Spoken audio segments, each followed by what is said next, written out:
You're too old to have kids anyway. Amanda sneered across the dinner table, her perfectly manicured hand resting on her barely visible baby bump. Don't worry, Mom. I'll give you the grandchildren you deserve. Someone in this family has to continue the Morgan legacy. I gripped my fork tighter, watching my mother-in-law beam at her precious daughter. My name is Catherine Morgan. I'm 38, and for the past 5 years, I've endured endless jabs about my age and childless status from my sister-in-law.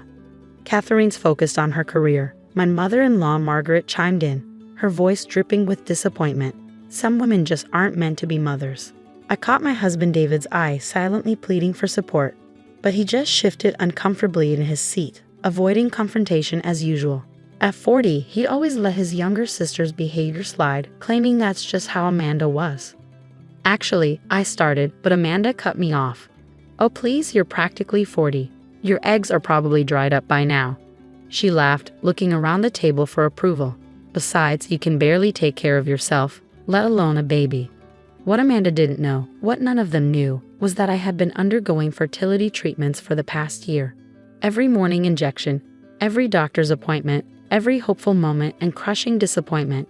I kept it all to myself, knowing they'd only use it as ammunition. Amanda, honey, her husband Tom warned quietly, but she was on a roll. I mean, really, what kind of mother would you even be? You work crazy hours, you're not exactly maternal, and let's face it, you'd be collecting Social Security by the time the kid graduated high school. The table fell silent, waiting for my usual quiet acceptance of Amanda's cruelty. But something in me snapped.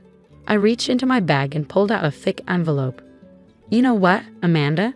You're right. I am older. I do work hard. And unlike you, I don't take anything for granted. I slid the envelope across the table. Open it. What's this supposed to be? She scoffed, but I could see curiosity getting the better of her. Go ahead, I encouraged, my heart pounding but my voice steady. Since you're so concerned about my reproductive status, you might find it interesting.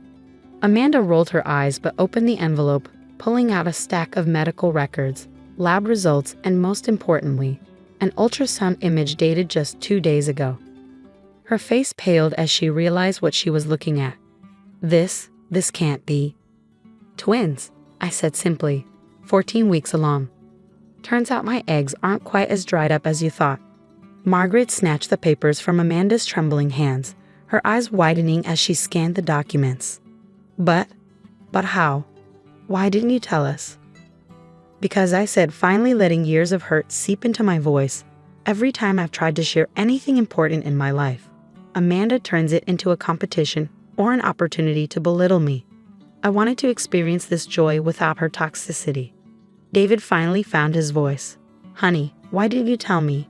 I turned to him, tears threatening to fall. I wanted to be sure. I've had 2 miscarriages in the past 3 years, but you were so busy defending Amanda's jokes about my age and childlessness that I couldn't bear to share my pain with you. The silence that followed was deafening.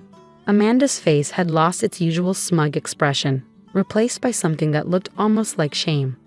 Margaret clutched the ultrasound photo, tears streaming down her face as she realized how their assumptions and cruel comments had pushed me away during what should have been a shared family joy. 2 miscarriages, David whispered, his face ashen.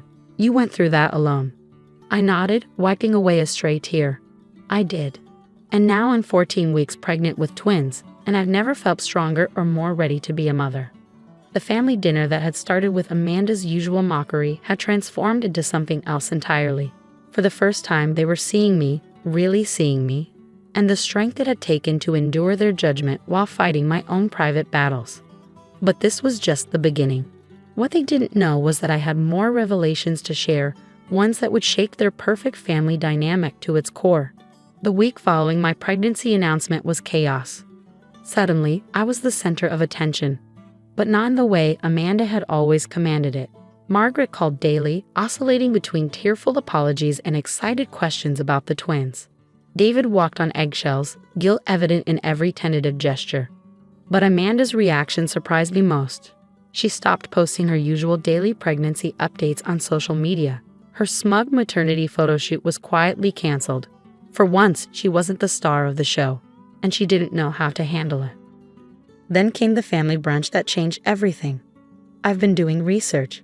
Amanda announced, strutting into Margaret's dining room. Twin pregnancies at your age are extremely high risk. You'll probably need to quit your job.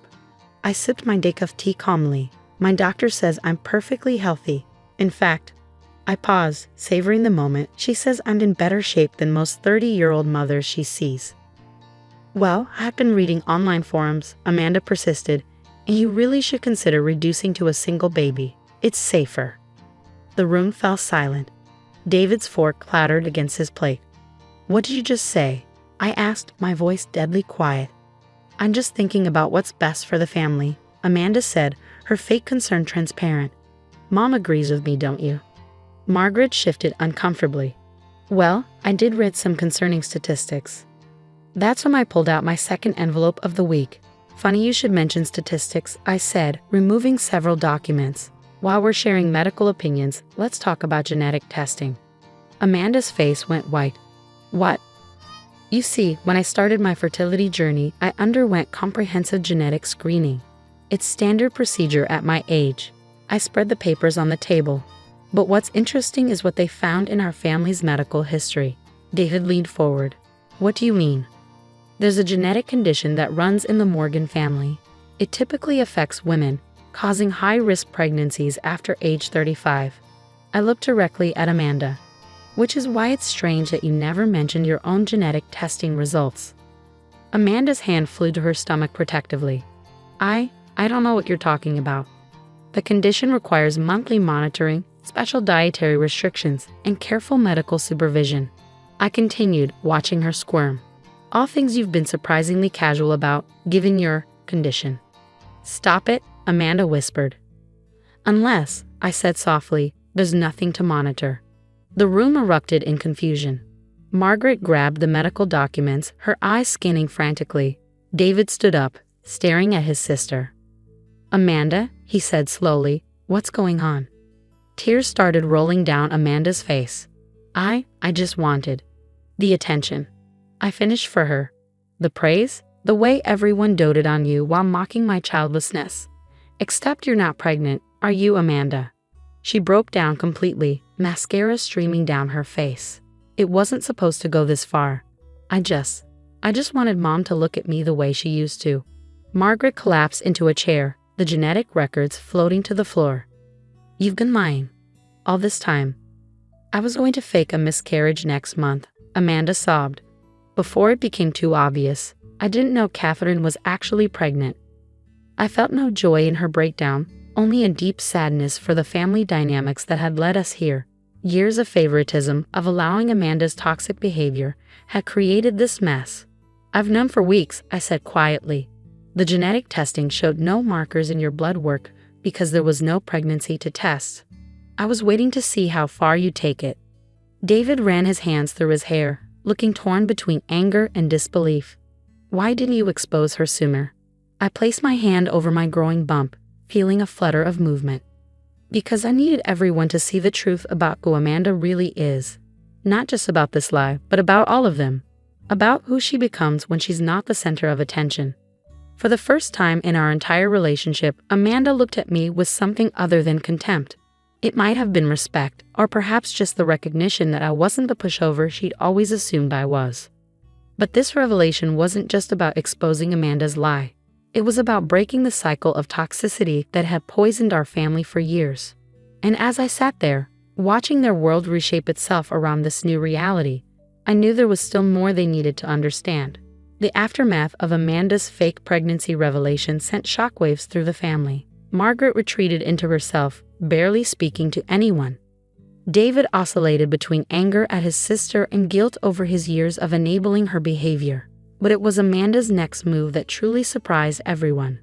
3 days after the brunch confrontation, she showed up at my door. No makeup, no designer clothes, just Amanda, stripped of her usual armor. "Can we talk?" she asked, her voice small. I let her in, watching as she perched uncertainly on my couch, looking around at the half-finished nursery preparations visible through the open door. "I've been seeing a therapist," she blurted out, "since yesterday.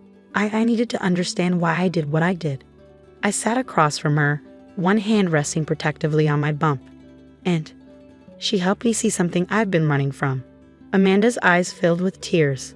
I've been horrible to you because you represent everything I'm not. Successful, independent, strong. You didn't need anyone's validation to build your life. I stayed quiet, letting her continue. When you married David, I was terrified. You were this accomplished woman who didn't play by our family's rules.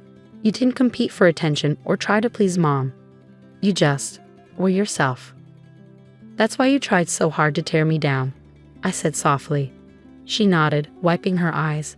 Every time I made a joke about your age or your childlessness, I was really just trying to make myself feel better. But then you announced your pregnancy, and suddenly all my lies felt so pathetic. They were, I agreed, but without malice. And they hurt more people than just me. Amanda looked down at her hands. Mom won't talk to me. David can barely look at me. I've destroyed everything. No, I said, surprising myself with my gentleness. You've just forced everyone to face the truth, including yourself. I stood up and walked to my home office, returning with one final envelope. Amanda eyed it warily. More revelations. Actually, it's an opportunity. I handed her the envelope. Open it. Inside was a brochure for a renowned family therapy center, along with an appointment card for next week. I've booked sessions for all of us, I explained. You, me, David, your parents. We all need to heal from this pattern of behavior that's poisoned our relationships for years. Amanda stared at the brochure, fresh tears falling. Why would you do this for me? After everything I've done? Because these babies deserve to be born into a healthy family, I said, touching my bump. And because despite everything, you're still their aunt. For the first time in our entire relationship, Amanda hugged me, genuinely, without any hidden agenda or competition. The following months brought changes none of us could have predicted. Through therapy, Margaret finally confronted her role in creating Amanda's dependent personality and competitive nature. David learned to stand up for what was right, not just what was easy. And Amanda, she began the hard work of building an identity that didn't depend on being the center of attention. As my pregnancy progressed, I watched our family dynamic shift and heal. Amanda started volunteering at a women's shelter, finding purpose in helping others instead of tearing them down. Margaret joined a grandparent support group, learning to love her children without controlling them. David became the partner I'd always needed, strong and supportive. The day the twins were born, everyone was there, not competing for attention or pushing their own agenda, but truly present for the moment. Amanda was the one who noticed first when I went into labor, calmly calling the doctor while Margaret helped pack my hospital bag. David held my hand through every contraction, no longer looking to others for cues on how to behave. Now, as I watch my daughter Sophie and son James sleeping peacefully in their cribs, I marvel at how life's greatest challenges can lead to its greatest transformations. Amanda sits beside me, quietly folding tiny onesies, occasionally glancing at her niece and nephew with genuine love. Thank you, she whispers, for not giving up on our family. I smile, remembering the long journey that brought us here. Sometimes the hardest battles lead to the most beautiful victories. The sound of David and Margaret's laughter drifts up from downstairs, where they're preparing dinner together, a new weekly tradition. Our family isn't perfect, but it's real now. The facades have crumbled, the competitions have ceased, and in their place, something authentic has grown. As I look around at this new reality we've built, I realize that sometimes the best revenge isn't about getting even. It's about getting better, together.